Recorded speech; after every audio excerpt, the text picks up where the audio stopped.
Welcome to JGTCR. I'm Cope and today we are tuning the Corvette C1. Let's get into it. This is a very slide-happy vehicle in every sense of the word. The drive method seems to be throw it into turns and manage the car with the throttle. It seems that 80% is the magic area for no understeer or tail slides when settled into turns. The handling is okay when cruising, but it does not like to be pushed at all. It is a very quick switch to understeer if we go a bit too hard. The power we have available to us is not that high, and the engine has a putting sound similar to that of the VW Beetle. But make no mistake, the tail will still step out and skid around with ease. The power delivery is not impressive at all. The tires seem to be the main issue with getting the power to the ground. The brakes are average but do a decent job of pulling the car up when we ask it to. Let's collect our time.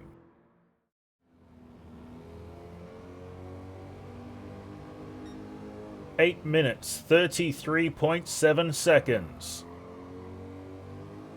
Let's look at the race tune. With no aero parts available, pinning the C1 to the tarmac was more difficult than usual. This tune works well at low speed, but at the higher end it can get twitchy. Let's see how it performs on the Nürburgring. This C1 can still be a bit of a slide pig when pushed, and it can come out of nowhere, so we must stay vigilant so we can counter when necessary. The handling does do well considering there is no aero and the small frame of the chassis. The front has decent grip and turns well. It's just getting the tail end to follow suit that is the issue. The power has increased significantly, and it gets us moving very well, but it can seem lazy due to the top speed adjustment. The power delivery is a bit raw and nasty. It has been brought into line with the tune, but it still misbehaves quite frequently. We must use a decent amount of throttle modulation to make sure this C1 stays in line with our commands. The brakes work well enough with no real issues to report. Let's collect our time.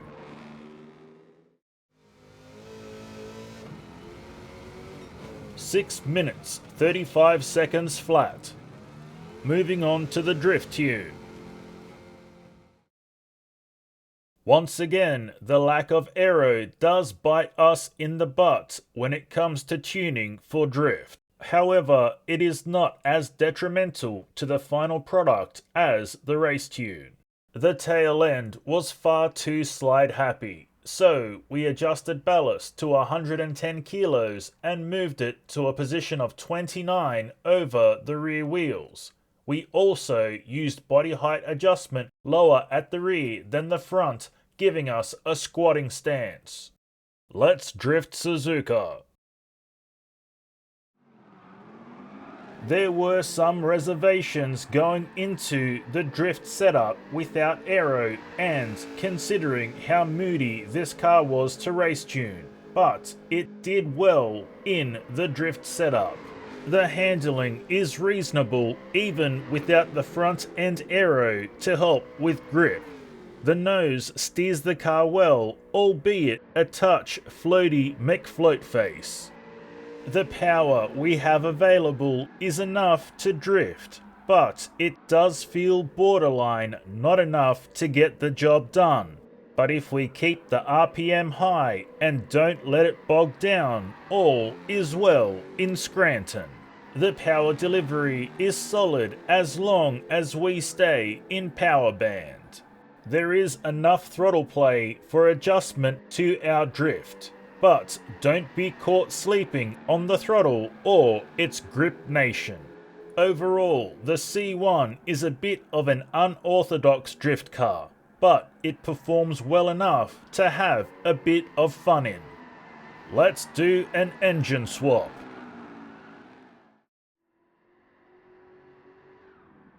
Trying to maintain traction in the engine-swapped Corvette C1 is an effort in futility.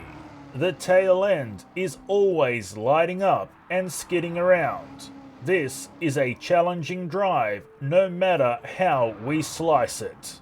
This Corvette is a lesson in turning the car with the throttle. This is not something we choose to do, but something we must do to maintain control. The handling is okay when not on throttle, but unfortunately it gets quite shanky on the gas and a touch squirrely on the brakes. So make sure to do both with extreme caution. The power is ridiculous, especially without any kind of supporting modifications. The tail slides all the time and does not like to come back into line. And if the tail slides a bit too far and does grip up, it is the snappiest of toms. The power delivery is even more ridiculous. It's best to keep it in 4th gear for acceleration and use lower gears for extra rotation in turns.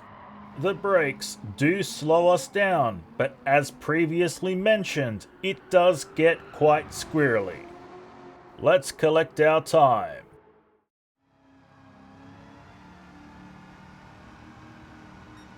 "8 minutes, 11.6 seconds. And now, the race tune. Again, we suffer the same issue. No aero.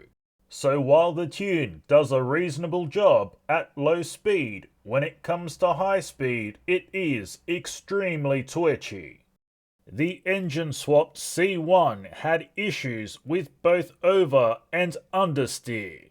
Finding a nice balance between the two was a tedious task. The body height adjustment is lower at the front than the rear to help us with understeer, while at the back of the car the ballast is maxed out at 200 kilos at a ballast positioning of 22 over the rear wheels. The acceleration sensitivity has also been minimized to stop the tail end from stepping out so aggressively. Let's see how it goes on the Nürburgring. The Corvette C1 with the engine swap is an extremely moody car. Even when completely upgraded and tuned, it just doesn't have the support network for modifications necessary to stabilize it. With this much power under the hood, it is in desperate need of aero parts to better settle the vehicle in all conditions. It can be driven fast, but we need nerves of steel and sharp reflexes to counter any misbehavior. The handling does well considering all that we have going on, but it is hard to say that the handling is any good. The steering is okay, but it can be twitchy and can switch from grip to understeer in an instant. Obviously, there is a metric butt-ton of power, and getting that power to the road can be a very difficult task. The wheel spin is a constant factor to contend with, and it can come out of nowhere and destroy our clean lap. Naturally, the power delivery is aggressive, and we need good throttle modulation and car control to keep this C1 on a leash. The brakes work rather well and are considerably stable in most situations. However, slowing down from such high speeds takes longer and should be considered when choosing our brake markers. Let's collect our time.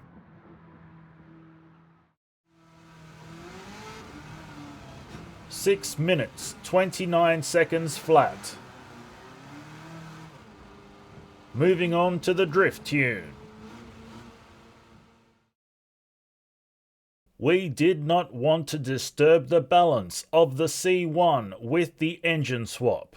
As such, the only changes we made were to the tyres, body height adjustment and natural frequency.